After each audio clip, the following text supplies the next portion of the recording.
차로 말 못하고 와야 돼 여기를. 그러니까 위험하니까 그 사람들은 겁나 놀래게 생겼죠. 젊은 사람들 많이 다니는 가만히 끌고. 수가 언제부터 한 아이들도 30도 자주 가고 이런 일은 한 번도 듣지 못해서 좀 걱정이에요.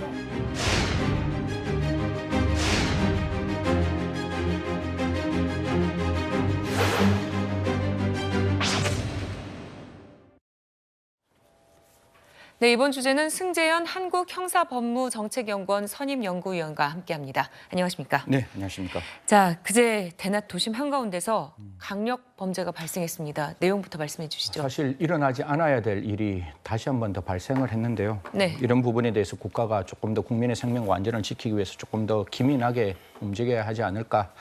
그 부분에 대해서는 저도 국책연구기관에 있는 사람으로 먼저 국민께 사과의 말씀을 드리겠습니다. 그제 오전이죠. 9시 55분에 자기 집에서 지금 최모 씨, 사실 제가 마음 같아서는 실명을 공개하고 싶은데 그냥 최모 씨라고 하겠습니다. 최모 씨 9시 55분에 집에서 나옵니다. 네. 한 1시간 정도 거리가 떨어져 있는 신림동 공원으로 오는데요. 1시간 걸어오는 모습 시청자 여러분 많이 보셨겠죠. 그냥 네. 평범한 모습입니다. 그냥 반팔 차림에 반바지에 반팔 차림으로 툭툭툭 걸어오는데 한 11시쯤 도착을 해요. 그럼 앵커 11시부터 11시 30분까지 공백이 있거든요. 그럼 네. 그 사이에 뭘 했을 것 같으세요? 글쎄요. 분명히 저는 네. 피해자를 물색했다라고 생각합니다. 만약에 네. 가서 바로 자기의 성적 욕구가 굉장히 충만해 있는 상황이었으면 가자마자 성폭행을 했을 건데 그게 아니에요. 30분 동안 기다리고 그 장소가 소사라치게 저희가 놀랄 수밖에 없는 게 미리 CCTV가 없는 장소를 알고 있었다는 거예요. 그러니까 그렇게 많이 가는 산책로에 산책을 위해서 가는 게 아니라 어디서 내가 어떻게 성폭행을 할 것인지 고민하고 그 장소를 찾았다는 점이 더더욱 소사라치게 놀라고, 그래서 피해자에게 이 부분도 너무 진짜 악랄하고 나쁘다고 제가 말할 수밖에 없는 게 성폭행을 하기 전에 먼저 피해자에게 굉장히 둔기로 공격을 하고 난 다음에 성폭행을 하려는 의도를 보입니다. 부산 돌려차기 사건하고 똑같은데요. 그런 네. 상황에서 피해자에게 성폭행을 하려는 과정에서 112 신고를 받고 현행범으로 체포된 사건입니다.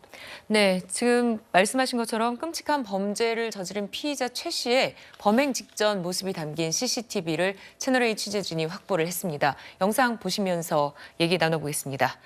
자, 보면요. 여기가 공원 인근 주차장에 세워진 SUV 차량 뒤에 몸을 숨긴 최 씨가 있습니다. 고개를 옆으로 내밀고 뭔가를 살피는 그런 모습도 볼 수 있고요. 차 옆으로 걸어갔다가 한 10초쯤 뒤에 다시 차량 뒤쪽으로 돌아오는데 최 씨가 보던 방향에는 산책로 입구가 있었던 겁니다. 그러니까는 이런 부분들이 피해자를 물색했다 이렇게 보시는 거죠? 저는 그렇게 볼 수밖에 없는 거 아니냐. 물론 제가 저 관악경찰서에 있는 수사를 담당하는 수사과장이 아니라서 확실하게 판단할 수는 없지만 분명히 저런 부분은 계획 범죄가 있고, 더더욱 중요한 것은 범죄 현장에 갈 때 보통은 우발적인 범죄면 그 범죄를 위한 준비를 하는 둔기를 가지고 하지 않죠. 예. 이미 4개월 전에 그 둔기를 가지고 왔고, 지금 저 영상 말고 다른 영상 보면 저 장소로 가는 곳에서는 이미 둔기를 손에 안 하고 있습니다. 주머니에 넣고 그 장소까지 갔다는 거는 분명히 저는 계획적인 범행이고, 그 범행도 사실 그 둔기를 우리 언론에서 자꾸 나중에 저희가 이야기했지만 호신용품이라고 얘기하는데 저 공격용품이라고 보지 그걸 네. 내 몸을 방어하기 위한 물건은 아니라고 저는 생각하거든요. 그래서 이런 물건에 대해서도 어떻게 규제를 해야 될 것인지도 같이 함께 고민했으면 좋겠습니다. 네, 지금 계속 말씀해 주신 범행에서 피의자가 또 사용한 둔기 좀 생소했는데요. 박성기 의원님 어떤 건가요?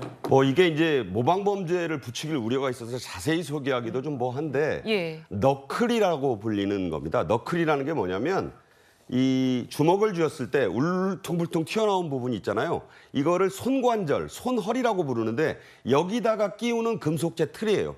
인터넷 찾아보니까 10,000원짜리부터 8,000~9,000 원이면 삽니다. 이걸 2개를 해도 2만 원이 안 되는 거예요. 근데 이게 아까 승재현 의원 얘기했는데 조폭 영화에 많이 나오는 거예요. 그리고 이걸로 사람을 치면 치명적인 살상 무기가 됩니다. 지금 이 피해자 여성이요. 부산에서 올라와서 초등학교 선생님인데 본인이 헬스비를 아끼려고 일부러 저런 야외에 있는 오솔길 트레이닝장을 다녔다 그래요. 네. 그때마다 어머니의 안부 전화를 하고 용돈을 드린 효녀인데 가족들이 경악을 합니다. 이 사건은 살인 사건이다. 그리고 현재 중태입니다. 네. 머리를 엄청나게 다쳐가지고 지금 생사의 사경을 헤매고 있다고 그래요.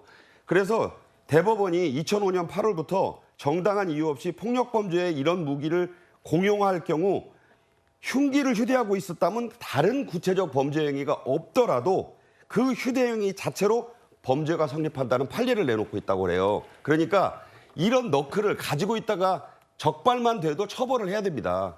이 정말 끔찍한, 어떻게 이런 나라에서 계속 우리들이 100주에 저런 일이 가능할지. 본인이 무슨 우울증 전력 얘기했다 그러는데 뭐 치료받은 적도 없고 툭하면. 그리고 가장 중요한 거 하나만 말씀드릴게요. 경찰에서 진술을 바꾸고 있어요. 본인이 네. 성폭행 안 했고 옷이 벗겨진 건 끌려가다가 그렇게 된 것 같다. 벌써 본인의 죄를 낮추려고 하는 나쁜 의도까지 보이고 있습니다. 정혁진 변호사님 보면요. 네네. 무차별 폭행을 당한 데다가 성폭행 혐의까지 있습니다. 지금 어떤 처벌을 받게 될까요? 일단 성폭력 범죄 특별법이 있습니다. 네. 그렇기 때문에 제가 찾아보니까 이렇게 쉽게 말하면 강간 상해인 경우에는 10년 이상 징역에 무기징역까지 갈 수가 있거든요. 그런데 네. 그냥 상해도 아니고 중상해 아니겠습니까? 조금 전에 박상규 의원님 말씀하신 것처럼 둔기로 머리를 수차례 폭행 당해가지고 머리를 크게 다치고 가슴도 크게 다쳤다는 거예요. 그래서 네. 지금 피해자가 대학병원의 중환자실에서 사경을 헤매고 있는 이런 정도의 중상해이기 때문에 그다음에 이런 경우에는 정말로 법이 허용할 수 있는 최대한의 그 형량을 구형하고 선고해야 되는 것이 아닌가, 저는 그런 생각이 들고요. 네. 그다음 다른 걸 다 떠나가지고 맨날 이렇게 묻지마 폭행이 일어나고 그러면은 계획적인 묻지마 폭행이 일어나는데 아까 승재현 의원님 말씀하셨지만은 피해자 그 피의자 그 범행한 사람에 대해서는 아직까지도 신상 공개가 이루어지지도 않고 언제까지 이래야 되는지 참 국민들은 답답하지 않을 수 없는 것이 아닌가 싶습니다. 네. 그 신상공개 관련 얘기도 나오고 있는데 지금 국민적으로 좀 신상공개에 대한 의견도 많습니다. 이럴 경우는 어떻게 돼야 될까요? 지금 제 같은 개인적인 생각으로는요. 지금 그 법에 따라 가지고 위원회를 거쳐 가지고 신상 공개가 이루어지도록 되어 있는데 이거는 누가 봐도 명백한 그 범죄 아니겠습니까? 뭐 증거가 필요합니까? 현행범이나 마찬가지인데 이 정도 되면은 즉시 그 피의자의 신상이 공개가 돼야 그래야지 조금이라도 이러한 범행이 억제가 될 수 있는 것이 아닌가. 전 자꾸 그런 생각이 듭니다. 이게 네. 성폭력 범죄에 분명히 신상 공개가 되도록 되어 있어요. 이게 네. 특수강간이고 특수강간에서 그 밑에 아까 우리 정혁진 변호사님 말씀했다시피 4조에서 8조로 내려가요. 8조로 내려가면 그게 강간상해고 강간상해는 성폭력 범죄잖아요. 무기 또는 10년 이상의 징역. 그리고 성폭력 범죄를 자꾸 그 기자님들도 오해를 하시는데 이게 특강에 걸리는 게 아니라 네. 성폭력 범죄면 신상 공개가 되고 신상 공개는 네 가지예요. 성폭행 범죄를 했을 것, 중요한 증거가 있을 것, 현행범으로 체포받았잖아요. 이거 분명히 강간상해니까 성폭력 범죄 맞죠? 국민의 알 권리, 국민 누가 이 사람을 모르고 싶겠습니까? 다 알고 싶죠. 그리고 청소년 보호법상 청소년 아니거든요. 제가 나이도 알고 있는데 예. 그러면 이런 경우 좀 신속하게 관악경찰서는 담당하고 서울경찰서에서는 영장실질심사 하러 갈 때 국민들에게 얼굴을 내세울 수 있는 그런 방법을 좀 만들었으면 좋겠다는 말씀 드리겠습니다. 네, 피해자가 하루빨리 의식을 되찾기를 바라겠고요. 또 어쨌든 시민들이 자주 이용하는 산책로에서 이런 무시무시한 범행이 벌어졌습니다. 특히 이 범행자는요, 해당 등산로에 CCTV가 없다는 걸 알았다 이렇게 말을 했는데 그러다 보니 주민들의 불안이 커질 수밖에 없습니다. 길이 워낙 많아갖고 흔적이 사람이 많지 않은 데는 안 가요. 가봤더니 CCTV가 없는 것 같아요. 여기는 많이 있어요. 아마 이리로 안 가고 여기 없는 쪽으로 올라갔는가 봐. 나는 여기 산책에 여기 있는데. 네, 승재현 의원님 네. 계속해서 이제 CCTV를 계속 범죄 예방력을 달아야 되느냐 말아야 되느냐 이것에 대해서도 논란이 많더라고요. 저는 분명히 그렇게 말씀드립니다. 환경공학적 설계를 통한 범죄 예방, 소위 말하는 셉티드라고 이야기하는데요. 셉티드는 범죄를 예방할 수 있고 그 예방 이후에 뭘 하는가 하면 범인을 잡을 수 있는 그런 거예요. 조금 네. 더 밝게 만들고 조금 CCTV를 많이 하고 그리고 사람들이 분명히 그런 걸 있다고 알면 범죄를 억제시킬 수 있는 용의는 그러니까 그 동기는 만들죠. 억제할 수 있는 동기는 만드는데 디지털이 모든 범죄를 막을 수는 없습니다. 아날로그가 반드시 필요해요. 그러면 저 CCTV뿐만 아니라 옛날에 제가 국민학교 전에 나왔거든요. 국민학교 다닐 때는 지구대란 개념이 아니라 파출소였죠. 파출소가 그다음에 방범초소가 있고 그 방범초소에서 저희 집 근처에 불특정 시간에 불특정 방법으로 경찰관들이 돌았어요. 그렇기 때문에 체감적으로 경찰들이 나를 지켜주구나라는 생각을 하게 됐는데 조금 쓴소리를 하면 검경 수사권 때문에 수사에 대한 어떤 인력의 배정은 많아졌지만 기본적으로 치안에 대한 치안 수요를 조금 부족하게 만드는 부분도 있기 때문에 제가 봤을 때는 반드시 치안에 관련된 내용도 좀 들여다봐야 된다. 그런데 순찰을 늘려야 한다는 말씀 드리겠습니다. 한 말씀만 덧붙이면 네. 지금 경찰서별로 이 방범, 순찰, 여성 청소년 인력이 1,000명 넘게 부족해요. 네. 2021년 검경 수사권 조정으로 경찰이 1차 수사 종결권을 가진 뒤에 벌어진 현상이에요. 그러다 보니까 신문에 보도되고 방송이 보도해주는 굵직한 사건으로 몰리고 힘든 일을 하는 방범, 순찰, 여성 청소년 범죄 과에는 안 가요, 아무도. 힘드니까.